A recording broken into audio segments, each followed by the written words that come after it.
Alors, bonjour à tous. Voilà, comme je disais, je me présente. Moi, c'est Alex et je suis passionné de tout ce qui est ancien, donc dans sa totalité, que ce soit voiture, moto, quoi que ce soit. Mais aujourd'hui, c'est pas ce qui nous intéresse le plus aujourd'hui, c'est mon cyclomoteur Peugeot 103 que je viens de restaurer quasiment dans sa totalité. Il ne me reste pas grand chose, à part quelques petites notes esthétiques. Donc voilà, je vous la présente.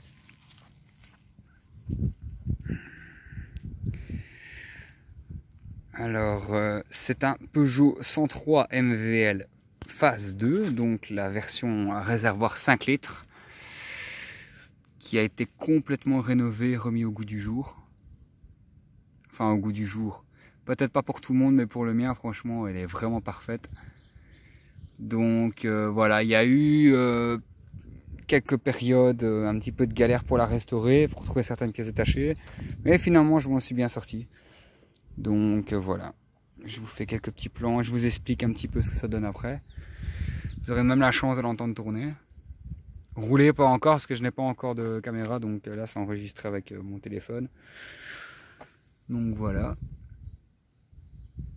Elle est vraiment dans un état limite irréprochable. Il n'y a que le châssis vraiment qui m'emmerde un peu. Que j'aimerais bien garder sa patine, mais en même temps que j'aimerais quand même la protéger. Donc je pense que je vais opter pour des retouches partielles. Donc voilà. Ah, c'est beau, franchement c'est une tuerie. Donc voilà. Alors l'explication, c'est que c'est un cyclomoteur que je me suis procuré déjà il y a à peu près 3 ans, à peu près, qui a dormi facilement 1 an et demi avant que je commence à l'attaquer. Elle était destinée limite pour la casse. Ouais, on va dire franchement que c'était pour la casse parce qu'elle allait finir en motocross. Mais j'ai dit ça c'est hors de question. Il n'est pas question que je fasse une chose pareille, que je laisse faire ça. Donc voilà. Alors donc on commence par tout ce qui est les garde-boue et tout ça. C'est de l'inox. À l'arrière, voilà, tout est chromé. Les amortisseurs, la partie donc l'attache du garde-boue. Tout ce qui est attache de plaque, tout ça c'est chromé aussi, à part le porte-plaque bien sûr. Le feu arrière pareil. Alors il me reste bon, les jantes 3 bâtons d'origine, je les ai retirées parce que c'est des jantes d'import européen.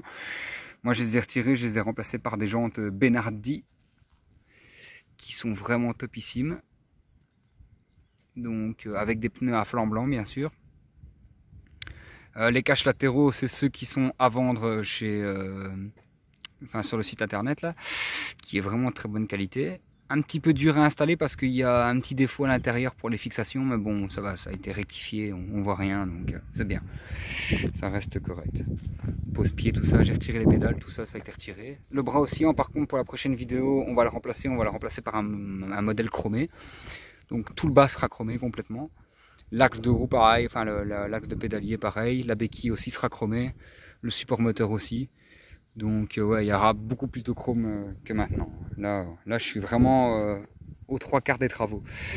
Alors pour tout ce qui est donc esthétique, je disais, donc les caches c'est fait, la fameuse barre centrale EBR double, qui est un modèle que je n'avais jamais vu auparavant, mais qui est vraiment topissime, avec des belles chromes. L'avant pareil, c'est une fourche EBR avec le ponté de garde-boue, la tringle chromée.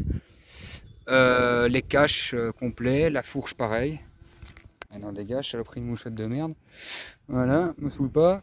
Donc l'avant, ben, on a gardé le look un peu vintage. Excusez-moi pour les mouches mortes, j'ai pas eu le temps de la laver, la pauvre.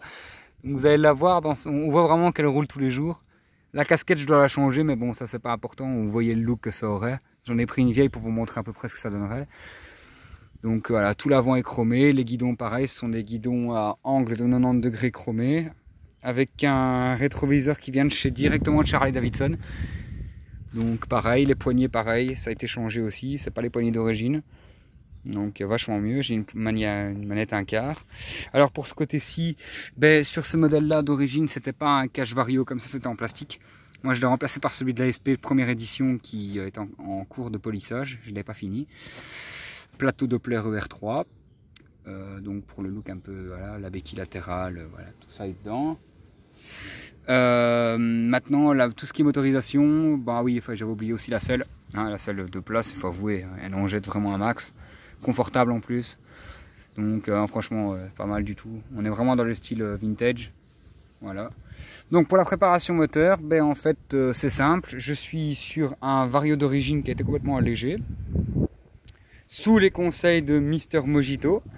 Vous pouvez aller voir sa page sur YouTube. Qui lui aussi est beaucoup sur Peugeot et tout ça, mais il fait quelques tests sur Motobécane avec Franck Vivet aussi.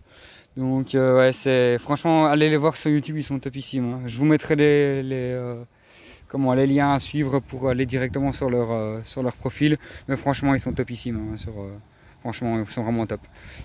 Donc voilà, alors sur ces conseils à Mister Mojito, j'ai opté pour le pot d'échappement qui est à vendre pour l'instant sur internet aussi. Qui pour l'instant est une édition plutôt limitée. Donc c'est un pot d'origine qui est en fait complètement vidé, chromé en plus, qui est beaucoup plus long que l'origine. Je pense qu'il y a quand même 3-4 cm de différence entre celui-là et celui d'origine. Et en fait on voit le tube de sortie de cylindre qui est beaucoup plus gros, hein, on le voit vraiment, il est vraiment balèze. Et ce qui fait que même un kit 70 là-dessus, ça le suit sans problème, il n'y a aucun souci. Donc voilà, alors c'était un allumage au départ électronique, j'ai opté pour le garder bien sûr, mais en l'améliorant un peu, donc voilà. Sinon je vais essayer d'y aller doucement, parce que les traces de doigts c'est pas mon trip. Pareil, l'allumage, je suis en train de le polir aussi, tout va être poli à la fin. Le moteur dans son entièreté. Alors pour le cylindre, c'est un cylindre Fox pour l'instant, je vais passer en kit 70 Polini en fonte d'ici le mois prochain, le mois d'après. Donc mais vous voyez un peu le look que ça aurait. La culasse je vais garder le même principe mais en diamètre 46, donc je vais la faire rectifier, ça sera toujours la même culasse. Je suis en voilà. Alors j'ai aussi les clapets l'admission Polini, clapets carbone monolamelle, pas en deux. Donc en fait j'ai pris les clapets d'origine, enfin de chez Polini mais à une seule lamelle, mais avec la séparation au milieu. Et j'ai tout coupé en fait, donc je l'ai transformé vraiment en monolamelle complet. Donc voilà, les clapets sont modifiés, carbone, avec des feuilles de 0,30 mm.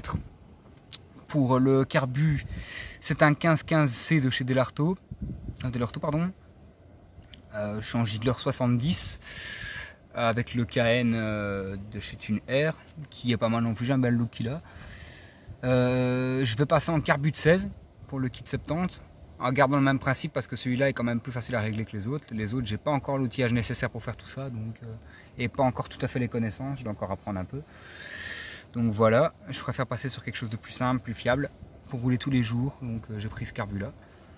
Alors la pipe c'est une RCX, au cas où qu'il y en ait qui disent oui mais le carbu de la manière qu'il est orienté ça ne va pas parce qu'il est mis vers le haut, c'est peut-être pour ça que ton moteur déconne ou quoi. Ça n'a rien à voir les gars, arrêtez d'inventer des conneries. Ça c'est la pipe d'RCX de RCX et SPX, c'est le seul qui arrive à passer par rapport au support moteur. Donc d'office, si vous avez une Vogue ou une MVL ou quelque chose comme ça et que vous voulez passer sur un carbu de 15, d'office vous devez prendre cette pipe là pour RCX et SPX. Polini, Malossi, ce que vous voulez, mais vous devez prendre celui d'RCX, pas celui d'SP. Celui d'SP il est plus bas, donc ce qui fait que le carbu vient taper en butée là-dessus et on ne sait pas le rentrer. Donc voilà, et je vais vous montrer après qu'elle démarre très bien et elle roule très très bien. Je fais un bon 70-75 avec ce pot là, avec un petit cylindre Fox qui n'est même pas aligné, avec un carbu de 15, voilà. Donc avec le plus basique des préparations, je suis déjà à 75, 80, même voire 80 km/h en descente. Donc franchement...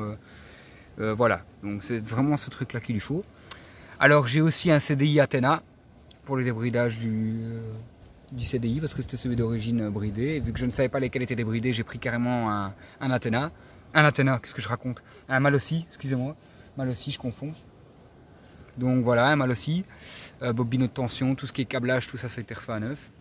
Au complet. Il me reste encore l'avant à fignoler un petit peu les attaches et tout ça, mais ça va, quoi, ça reste correct. Transmission 11,52 parce que l'origine c'était 11,45 parce que c'était un poulie fixe. Moi je l'ai fait monter en vario flottant, donc même les carters, ouais ça j'allais oublier de le dire, les carters c'est des nouveaux carters.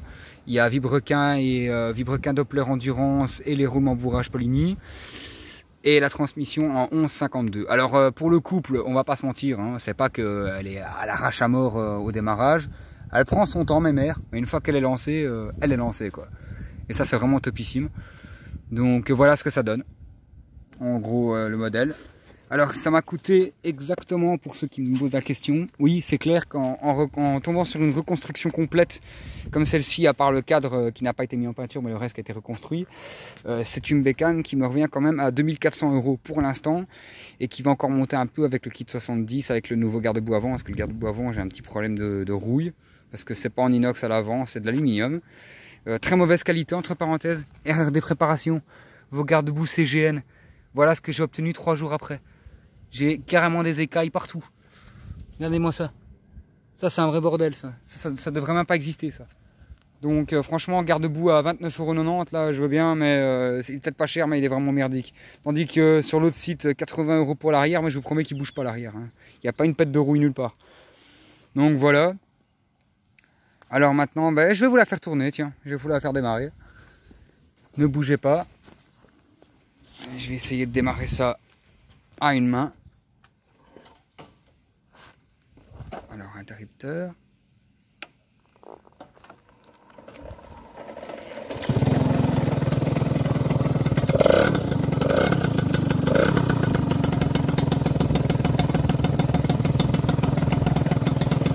Je vais la mettre dans l'autre sens.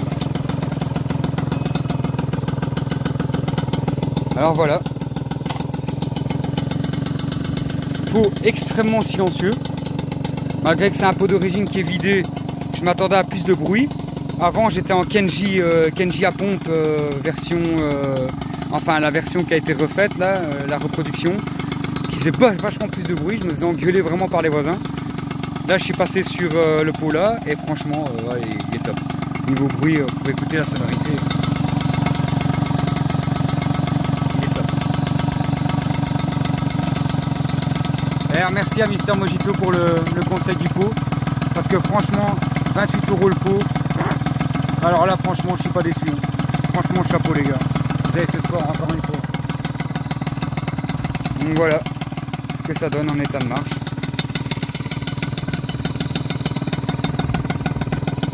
Ah, désolé si la salle est un peu sale. J'ai pas eu le temps de la laver. Ouais, franchement elle est propre malgré tout, parce que je peux vous dire que franchement les pneus à flanc blanc je les nettoie au moins 3-4 fois par jour. Alors à ceux qui n'ont pas la patience de laver une moto, les gars prenez pas de pneus à flanc blanc, c'est pas pour vous. Parce que moi je suis super maniaque sur la mienne, ça se voit pas parce que voilà je me suis dit je vais faire une vidéo vite fait. Mais je peux vous dire que je passe des journées dessus complètes à la laver, à la simoniser, tout ce qui s'ensuit. Regardez-moi, elle brille mes 2000 feux quoi, c'est abusé. Voilà. Ça m'a pris 2 ans de travail et 2400 €. Mais tout est neuf. Il n'y a vraiment que le cadre qui est resté dans son jus et le bras oscillant. Sinon tout le reste c'est des neufs. Même les jantes, je les ai trouvées nouvelles de chez Peugeot. Donc voilà, tout est neuf. Je peux vous dire franchement que le prix, les 2400 € quand on regarde toutes les pièces, des carters d'origine Peugeot d'époque qui sont directement achetés à l'usine. Le vibrequin, les roulements, tout ça. Rien que pour la préparation moteur. Enfin pour toutes les pièces moteurs et tout ce qui s'ensuit, est-ce que j'ai déjà claqué dedans pour le refaire. Oh je dois être pas loin des 400-500 balles de moteur facilement. Plus le kit 70 et tout qui va arriver, donc ouais le moteur à lui tout seul va me coûter facilement 800 à 900 €. Après les jantes c'est 200 € les deux. Donc voilà, les caches et tout ce qui s'ensuit, bras oscillants, tout ça vous connaissez, hein, je vais pas vous faire un dessin. Câblage électrique, tout ça c'est un câblage électrique neuf de chez Peugeot aussi, d'origine Peugeot et neuf. Pas un truc d'occasion qui a été retapé machin, non c'est du neuf. Donc vraiment toute la bécane, on peut dire qu'à part le cadre et bras oscillants, elle a 0 km quoi. Elle est impeccable.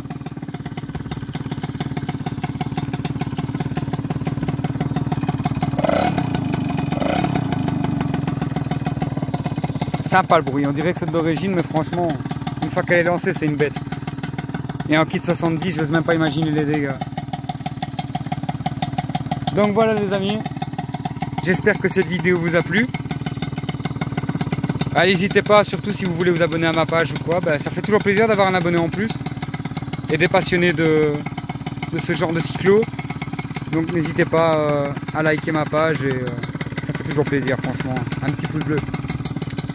Allez, salut les amis, à très bientôt, bonne route.